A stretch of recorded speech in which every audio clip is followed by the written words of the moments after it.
तेलंगाना हुकूमत हर सतह पर नाकाम। निजामाबाद अर्बन एमएलए की पुष्टपनाही से लैंड ग्रैबर, मुरम व रेत माफिया और गुंडा अनासिर के हौसले बुलंद। बीजेपी माइनॉरिटी मोर्चा की सहाफती कॉन्फ्रेंस से खिजर अयाज का खिताब। जिला ऑफिस निजामाबाद में आज दोपहर 12 बजे दिन बीजेपी माइनॉरिटी मोर्चा निजामाबाद की जानिब से एक सहाफती कॉन्फ्रेंस मुनक़िद की गई। इस सहाफती कॉन्फ्रेंस से खिजर अयाज सदर माइनॉरिटी मोर्चा जिला निजामाबाद ने खिताब करते हुए कहा कि गुज़िश्ता 2014 से मुसलसल मरकज़ी हुकूमत के तहत हज़ारों करोड़ रुपये तेलंगाना की आवाम की तरक्की व खुशहाली के लिए तरक्याती मंसूबों के तहत जारी किए गए, लेकिन तेलंगाना रियासती हुकूमत की जानिब से इन तरक्याती फंड्स के अदम इस्तेमाल और जहां इस्तेमाल किया गया इसका आवाम के दरमियान एक बार भी रियासती हुकूमत ने जिक्र तक नहीं किया। खिजर अयाज ने इस सहाफती कॉन्फ्रेंस में मरकज़ी बीजेपी हुकूमत की जानिब से रियासती हुकूमत को अभी तक जारी किए गए मरकज़ी बजट का डेटा पेश किया। जारी किए गए मरकज़ी हुकूमत के बजट की तमाम तर तफसीलात पेश की। इन्होंने बताया कि मरकज़ी हुकूमत मुल्क की तरक्की व आवाम की खुशहाली, बिलखुसूस मुसलमानों और तेलंगाना रियासत के अक़लियतों के लिए इन्हें माशी, तालीमी और दिगर शुबों में तरक्की याफ्ता और मुस्तहकम बनाने के लिए हज़ारों करोड़ रुपये तेलंगाना रियासत को जारी किए हैं, लेकिन तेलंगाना रियासती हुकूमत और चीफ मिनिस्टर के चंद्रशेखर राव और इनके अफराद ख़ानदान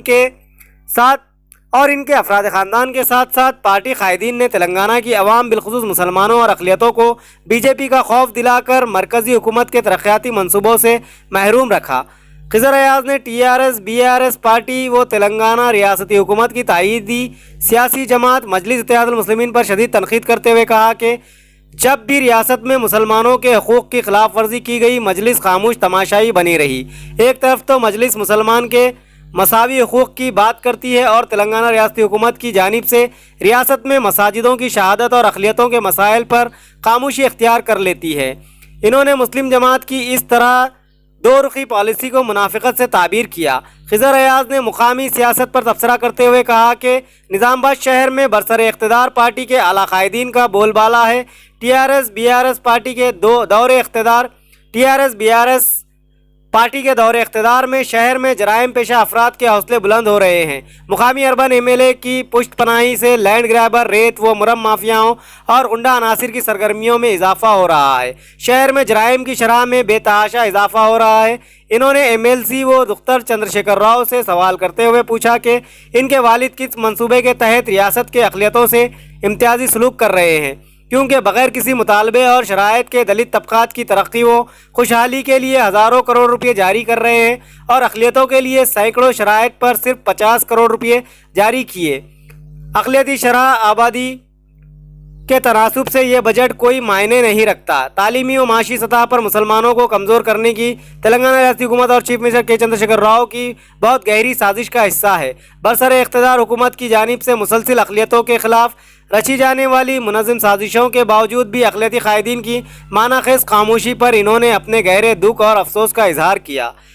इन्होंने कहा कि बरसरे इख्तिदार रियासती हुकूमत और चीफ मिनिस्टर के चंद्रशेखर राव अपनी पार्टी के अक़लियती कायदीन की क़यादत को कमज़ोर करने के लिए इनकी आवाज़ को दबा कर रखा है। इन्होंने कहा कि बीआरएस पार्टी के अक़लियती कायदीन का अगर यही हाल रहा तो आने वाले इंतखाबात में अक़लियती अवाम इन्हें इनकी रवा रखी गई मानाखेज़ खामोशी का जवाब देगी, क्योंकि जो क़यादत कौम के काम ना आए, ऐसी क़यादत और कायदीन का क्या फ़ायदा जो कौम के मसाइल पर खामोश तमाशाई बने रहे। सदर ज़िला बीजेपी माइनॉरिटी मोर्चा निज़ामाबाद मोहम्मद खिजर अयाज ने डॉक्टर केसीआर व एमएलसी निज़ामाबाद के कविता से सवाल करते हुए पूछा कि महीने में निज़ाम शुगर फैक्ट्री का वादा पूरा ना हुआ, मातहत कायदीन पर के कविता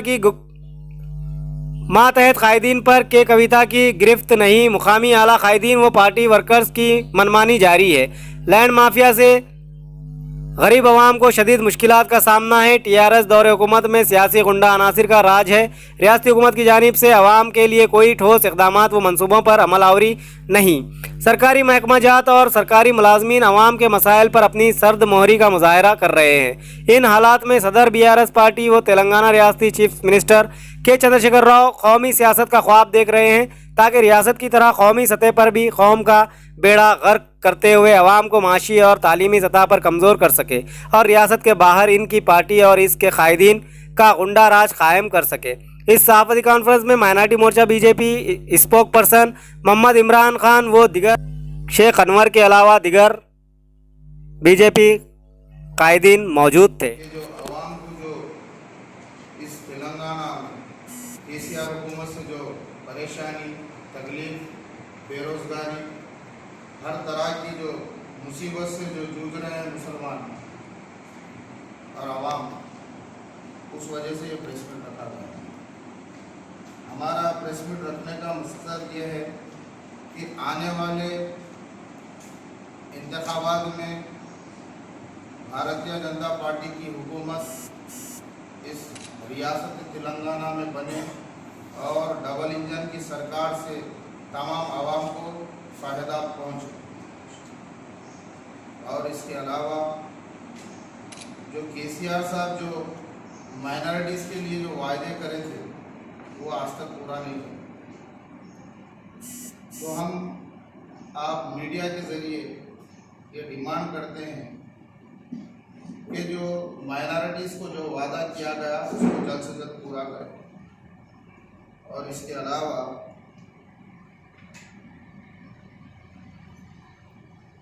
12% रिजर्वेशन का भी बहुत बड़ा मसला जो माइनॉरिटीज़ का जो 2014 से जो अभी तक वैसी रहा, हम उसके लिए भी डिमांड करते हैं कि जल्द से जल्द उसको पूरा करें, क्योंकि खाली वायदे कर दे रहे, कोई काम अभी तक पूरा नहीं हो रहा माइनॉरिटीज़ के वास्ते।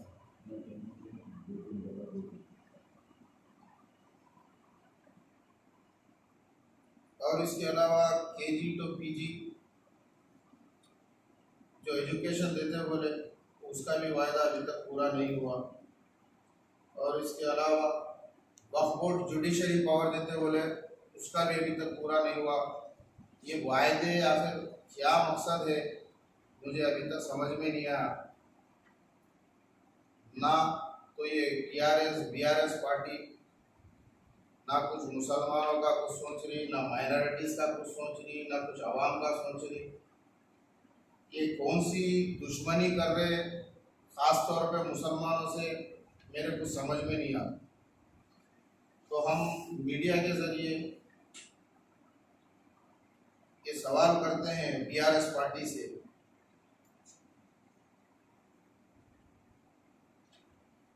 कि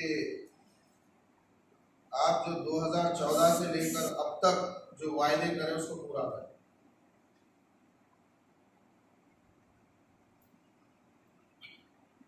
और इसके अलावा Islamic centre, world Islamic centre बनाते हुए उनके भी वायदा करे थे, वो अभी तक नहीं हुआ। मिनी हज हाउस बनाते बोले थे, वो अभी तक वायदा पूरा नहीं हुआ।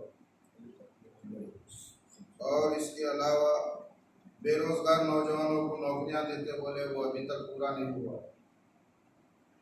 क्या कितना बोले कि जितना भी बोले इनके लिए कम है। जो टीएमआरएस जो स्कूल जो चल रहे हैं अभी हॉस्टल्स, वो किराए के बिल्डिंगों में चल रहे हैं, ना उसमें कोई चीज़ की सहूलतें हैं ना कुछ। आज तक एक स्कूल जाती बिल्डिंग पे बना के किसी को नहीं दिया गया, ना कोई चीज़ की अगर सहूलत। स्कूल और कॉलेजेस हॉस्टल में जो सहूलतें देने हैं वो भी नहीं दी, जैसा कि यूनिफॉर्म्स की ज़रूरत है, जैसा बुकों की ज़रूरत है, जैसा खाना सही खाना जो देना है वो ज़रूरत है, वो नहीं दी अभी तक। और पढ़ाने के लिए टीचर्स का अवेलेबल नहीं हुआ। अगर कोई अपने बच्चों को जाके अगर एडमिशन दिला रहा तो बच्चों को ले रहे नहीं स्कूलों में, क्यों बोले तो भाई हमारे पास टीचर्स की कमी है। तो कैसा करना बोले तो एक स्कूल में क्या बोलते हैं वहाँ के जो जिम्मेदार है, अगर कुछ आवाम अगर कुछ पैसे जमा करके दिए तो हम टीचर्स को लेके आते हुए आप और टीचर्स की तनख्वाह दो, तो क्या है समझ में नहीं आ रहा। टीआरएस गवर्नमेंट जो बीआरएस है, अभी तक 2014 से लेके अभी तक टीआरएस नाम रख के जो लूटे लोगों को, अब वो नाम बदल के बीआरएस रख लिए, क्यों कि पब्लिक को गुमराह करने के लिए। अभी नो तेलंगाना में कुछ भी नहीं करे, अब हिंदुस्तान में जाके क्या ही करते बोल के बोल रहे हो, क्या करते क्या नहीं। पूरे तेलंगाना में नंबर 1 पे अगर है तो क्राइम नंबर 1 होगा तेलंगाना में। तेलंगाना नंबर 1 पे है क्राइम में, कत्ल गारतगिरी में, स्मगलिंग में, लैंड ग्रैबिंग में, मोहर्रम और रेत की स्मगलिंग में, चावल की स्मगलिंग में नंबर 1 है तेलंगाना। इसके लिए कोई रोकथाम नहीं होगा। अगर कोई आवाज उठा रहा, अगर कोई कुछ बोल रहा तो अपने टीआरएस बीआरएस के गुंडों के जरिए और पुलिस को गलत इस्तेमाल करके हमारी आवाज़ों को दबाया जा रहा और केसेस बुक कर दिए जा रहे, झूठे केसेस हम पर दर्ज किए। हम ये सवाल करते हैं बीआरएस पार्टी से कि आप जो वायदे करें पहले वो वायदे पूरे करें।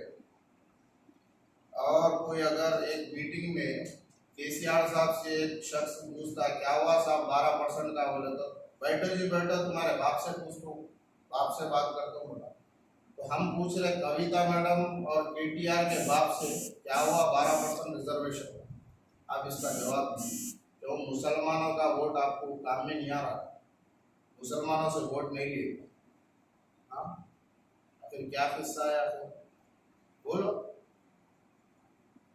डबल बेडरूम देते बोल के बोले अभी तक डबल बेडरूम नहीं दिए। कई लोग बेघर है और जो घरा जो अपने मुसीबत तकलीफों से जो बना के है, ये टीआरएस के गुंडे लैंड ग्रैबिंग करके उनके घरों में नाजायज कब्जे करके परेशानियां दे के उनको हटा दे के उनके जमीना बेच ले।